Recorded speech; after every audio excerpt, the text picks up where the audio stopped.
മക്കളെ practical problem 17 ആണ്. Variable over expenditure variance കാണാൻ 3 - 2 ഇട്ടാൽ പോരെ? ഓക്കെ അല്ലേ?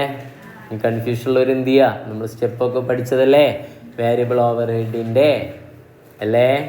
അതിൽ പോയി നോക്കിയാൽ മതി. അപ്പോൾ 3 വേണം, 2 വേണം അല്ലേ? അപ്പോൾ ഇത് ഏത് സ്റ്റെപ്പ് ചെയ്യുന്നത്?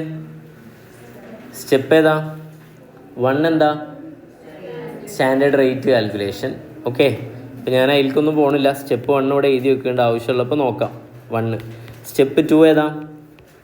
സ്റ്റെപ്പ് 2ൽ ഈ 2 ടേബിൾ മാത്രം പോരെ? കമ്പ്യൂട്ടേഷൻ ടേബിൾ 3ഉം 2ഉം മാത്രം പോരെ? പിന്നെ സ്റ്റെപ്പ് ഏതാ അടുത്ത്? 3 ആണ്. ഇത് വേരിയബിൾ ഓവർ എക്സ്പെൻഡിച്ചർ വാരിയൻസ്. മനസ്സിലായില്ലേ? എല്ലാ സ്റ്റെപ്പും ഇപ്പം ഉണ്ട്. ഇത്ര സ്റ്റെപ്പ് മതി, ഇനി കൂടുതലാക്കണ്ട. നിങ്ങൾക്ക് അത്ര പ്രയാസം നിങ്ങൾ എന്ത് ചെയ്യും? 1 2 3 4 ഒക്കെ ഇട്ട് വെച്ചോ. 4 മതി, 5 വേണ്ട. 5 ഉണ്ടാവോ? 3 എന്താ? Actual hour into standard rate. 2 എന്താ? Actual hour into actual rate. അപ്പോൾ നമുക്ക് ഇനി കാര്യങ്ങളിലേക്ക് പോവാം. പോലെ ബഡ്ജറ്റഡ് പ്രൊഡക്ഷൻ 2000 യൂണിറ്റ് അല്ലേ? Actual production 1500 unit. Budgeted variable overhead എത്ര തന്നിട്ടുണ്ട്? 4000 തന്നിട്ടുണ്ട്. ആക്ച്വൽ വാരിയബിൾ ഓവർഹെഡ് 2500 തന്നിട്ടുണ്ട്. ഈ ആക്ച്വൽ വാരിയബിൾ ഇവിടെ എഴുതി കൂടെ 2500 അല്ലേ? ഇനി ആക്ച്വൽ അവറും ആക്ച്വൽ റേറ്റും ഒക്കെ തിരഞ്ഞു പോണാ? വേണ്ട, അതൊക്കെ മൾട്ടിപ്ലൈ ചെയ്ത് കിട്ടിയതാണ് 2500. ഇനി അടുത്ത് ആക്ച്വൽ അവർ ഇൻറ്റു ഏതാണ്? Standard rate. അതിൽ ആക്ച്വൽ അവർ തന്നിട്ടുണ്ട് എത്ര? 1800. നമുക്ക് സ്റ്റാൻഡേർഡ് റേറ്റ് കാണാം. അതിന് സ്റ്റെപ്പ് 1 സ്റ്റാൻഡേർഡ് റേറ്റ് എന്ന് ജസ്റ്റ് എഴുതി വെച്ചിട്ടുണ്ട്. നമുക്ക് ഫില്ല് ചെയ്യാം. എങ്ങനെയാണ് അതിൻ്റെ equation? Budgeted variable over head divided by budgeted unit അല്ലേ? ബഡ്ജറ്റഡ് വാരിയബിൾ ഓവർ ഹെഡ് എത്ര തന്നിട്ടുള്ള മക്കളെ? 4000 അല്ലേ? കണ്ടാ? ഒന്ന് നോക്കി മനസ്സിലാക്കിയിട്ട് ചെയ്തോ. 4000 ഡിവൈഡഡ് ബൈ യൂണിറ്റ് എത്ര? 2000. അപ്പോൾ എത്ര വരും? ₹2 പെർ യൂണിറ്റ്. യൂണിറ്റ് അല്ലല്ലോ, അവറാ യൂണിറ്റാ?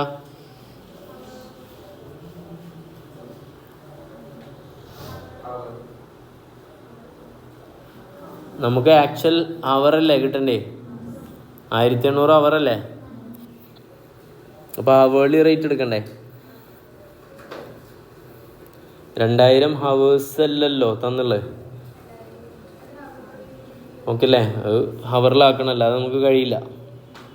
ക്വസ്റ്റിലാ മാറ്റം വരുത്തേണ്ടി വരും. ബഡ്ജറ്റഡ് പ്രൊഡക്ഷൻ 2000 യൂണിറ്റ് ആടാ അവിടെ ഉണ്ട്. അയ്യ 2000 യൂണിറ്റ് അല്ലേ? ഒരു യൂണിറ്റിൻ്റെ അവർ എത്ര? 1 അല്ലേ?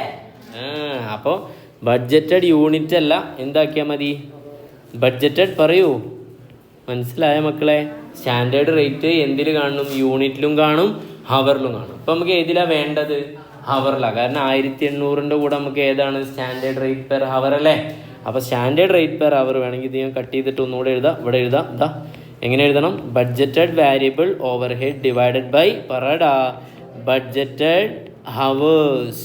Budgeted variable over head 4000. Budgeted hours തന്നിട്ടില്ല. നമ്മൾ 2000 യൂണിറ്റ് അവർ ആക്കണം എന്നാണ്. കഷ്ടപ്പെടേണ്ട. 2000 യൂണിറ്റ്. ഒരു യൂണിറ്റിനുള്ള സ്റ്റാൻഡേർഡ് അവർ എത്ര തന്നിട്ടുണ്ട്? 1 തന്നിട്ടുണ്ട്. അപ്പോൾ എത്ര വരും? 2000 എന്ത് വരും? ഹവേഴ്സ്. ഈ 2000 എന്താ? യൂണിറ്റ്. ഇതെന്താ? ഹവേഴ്സ്. ഇപ്പോൾ കിട്ടിയ ₹2 എന്താണ്? പെർ ഹവർ റേറ്റ് ആണ്. അപ്പോൾ ഇവിടെ 2 ഇടാം. 1800 × 2 എത്ര വരും? 3600. 3600ഉം 2500ഉം തമ്മിലുള്ള ഡിഫറൻസ് എത്ര വരും? 1100. അത് മുകളിൽ കൊണ്ടിട്ട് ഇടാം. 1100 എന്താണ്? ഫേവറബിൾ ആണോ അഡ്വേഴ്സ് ആണോ?